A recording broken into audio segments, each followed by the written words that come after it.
Hello everybody, welcome back. I'm Urvashi, and today in this video I'm going to be talking about Rahu's transit over your natal sun and your natal moon. So let me explain this to you for those who do not understand what I mean by natal sun and natal moon. So you have a birth chart and you have planets in that birth chart. They are your natal planets, or the positions are natal positions in your chart for those planets. And all planets are moving continuously in the sky, and they're moving towards different zodiacs. For instance, Jupiter covers one zodiac in 1 year. So Jupiter currently is in Sagittarius, and in November it's moving to Capricorn. So from the 9th zodiac Sagittarius, it's moving towards the 10th zodiac, which is Capricorn. Similarly, sun changes its zodiac every month, and moon changes its zodiac after about 2 days. So every planet has a different speed, and depending on their speed they change their zodiac. So Rahu and Ketu are in one zodiac for a year and a half. So they are in a particular zodiac in your natal chart. So, and they are always 180 degrees apart. So if Rahu is in Aries, Ketu will always be in Libra. If Rahu is in Taurus, Ketu will always be in Scorpio.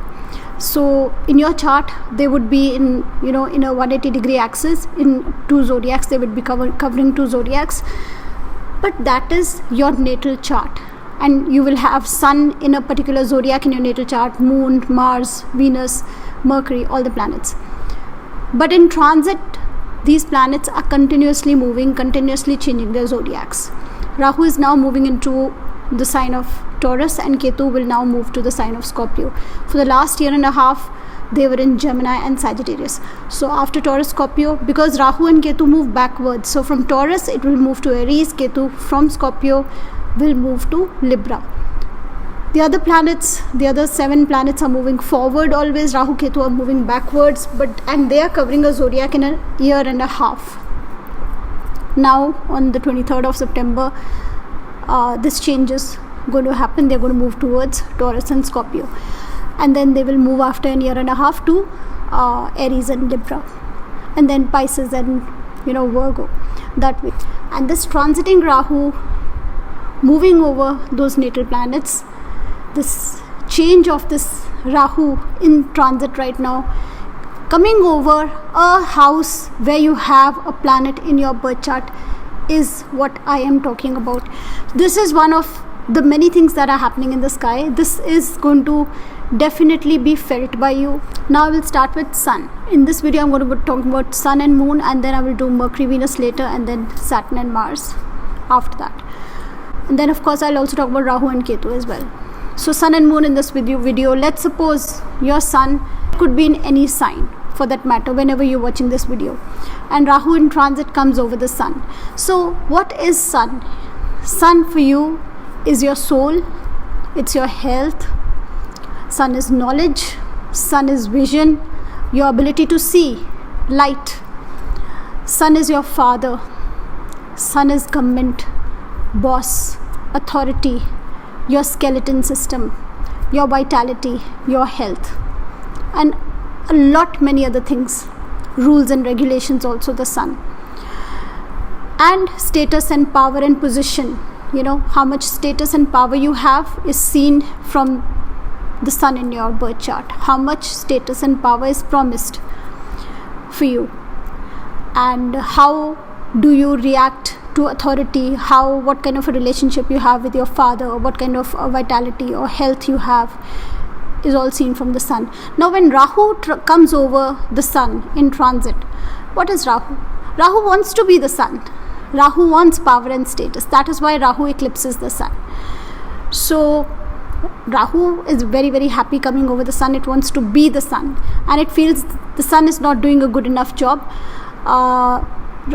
Sun is also your confidence, your ego and your confidence. So Rahu is going to here tell you, you are not confident, you are not egoistic, you have to build on your confidence.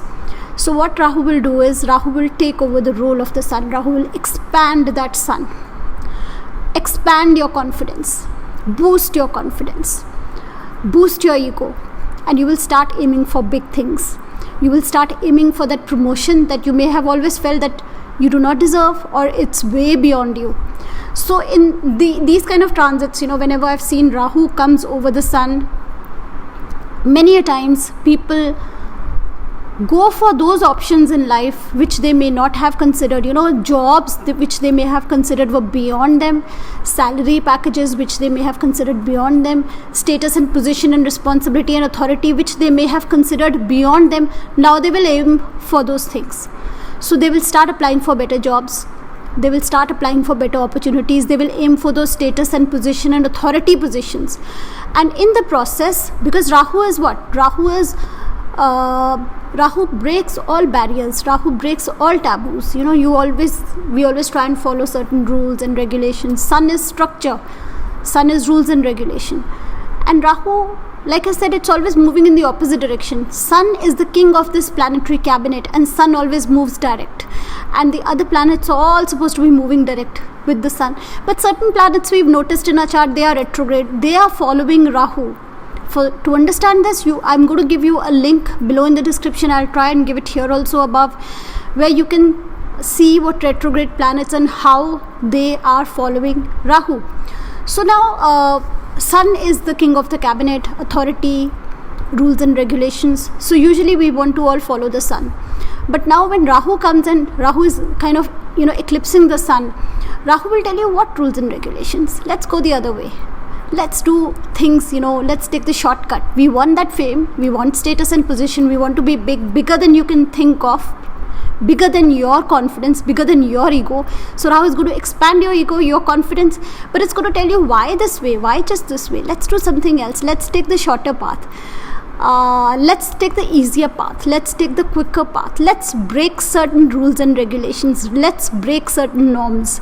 So many a times, depending on the dignity of the Sun in your birth chart, it has been seen that under these kind of conditions, when Rahu is transiting over the Sun, the native has broken certain rules, twisted certain rules, which may backfire later on. But if the Sun is in good dignity, and if you have not been aiming too high, it's definitely going to boost your confidence. It's definitely going to push you towards achieving those power positions, those statuses that you may have otherwise thought were beyond you. So it's a good time for growth. It's a good time for aiming and achieving big things.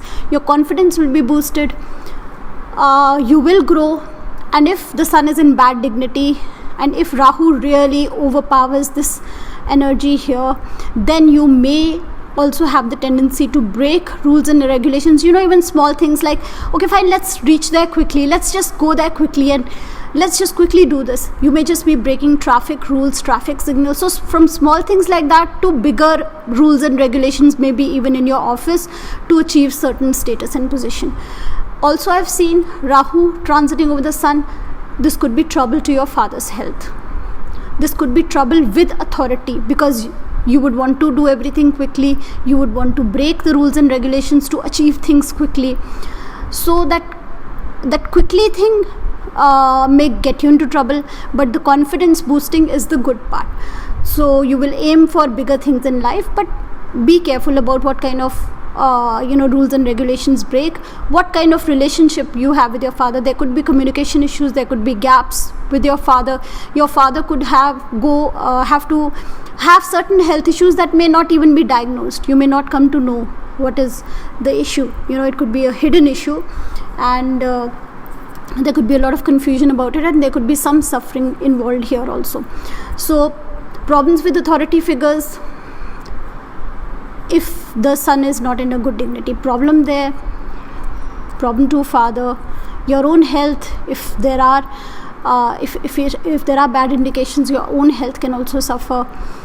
But a boost in the confidence, boost in the ego, aiming for bigger things, and definitely growing in life. So this transit could be either very good depending on the dignity of the Sun, or there could be certain problems also that you face. Now I'm going to be talking about the Moon. Moon is our mind. Moon is our perception. Moon is our nourishment and our emotions and our mother. So now here we have Rahu afflicting the Moon in a way. So firstly, your mother may at this time suffer. She may have to, she may be undergoing a situation where a problem is not diagnosed, where you may not come to know what the real issue is. So I remember when Rahu is transiting over my moon, so my mom had a health issue that we could not understand what it was, and so it turned out to be a wheat allergy. So it was much later after the transit was finished. So for a year and a half she went through a lot of trouble. So things like that, things that are not diagnosed, illusions, confusions, and even depression sometimes, depending on the state of the moon. But the moon is your perception, is your state of mind. The moon is how you think about yourself, your feelings, your emotions. And now Rahu has come here, and Rahu wants to break those boundaries, wants you to think big, break all those inhibitions. The moon is public at large as well. How you interact with people, how you communicate, how do you relate to people, and what kind of a social circle you have. How large is your social circle? Now the Rahu will come here, and Rahu will say, oh, such a small circle, what is this? You should grow bigger, you should expand bigger. So Rahu is going to break all those inhibitions. Rahu is going to break all those boundaries and is going to expand your thinking, and is going to make you feel that you are able to do things that you may not have thought of otherwise. So when Rahu was transiting over my natal moon, it is then that I came onto YouTube. So somebody like me who may have never wanted to make a video anywhere, leave alone on YouTube, I probably hate making videos of myself. So suddenly I was making videos and I was uploading. So it will make you do things that you have inhibitions about, things which limit your own thinking, your own perception, your own feelings. So your feelings, which are whatever inhibitions are there on your feelings, it's going to break those boundaries, and it's going to make you more public, more social. You're going to interact with larger amount of people, larger number of people. You're going to be more prone to eating more. Moon is food, moon is nourishment, moon is your mother, moon is your mind. But if moon is afflicted in your birth chart, if it is not very strong, then there could be lots of illusions, bad dreams, people who go in depression. So depending, let's suppose if your moon is in Scorpio and it's badly afflicted and Rahu is transiting over it, then yes, there could be depression, anxiety, there could be fear in the mind, unhappiness. Moon is the karaka for happiness, for the 4th house, for the heart.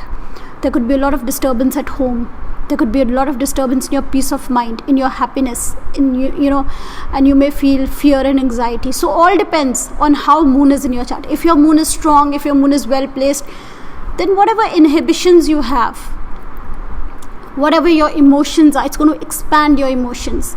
Expand your emotions as in you'll be able to share your emotions with other people. You'd be able to share your emotions with the public, and you'd become more interactive with other people, and your social circle will increase.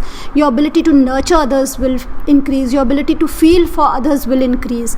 Your ability to because moon is also the significant of the 2nd house of the sign of Taurus.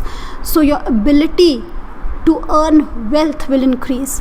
So depending on the dignity of moon here, this could be a very, very positive transit for you. But for your mother, my personal experience, not so good. For your own, if the moon is afflicted, fears, anxieties, unhappiness, some amount of depression, some amount of confusion could be there, but it's going to make you start thinking out of the box. It will bring about more creativity for you. Your creativity will enhance manifold, and especially your connection with other people, how you connect to other people, your interaction with people will definitely increase. So that is all for now for this video. I will be doing a separate video for the other planets. Watch out for those videos. We'll be seeing you in the next video. Bye bye for now.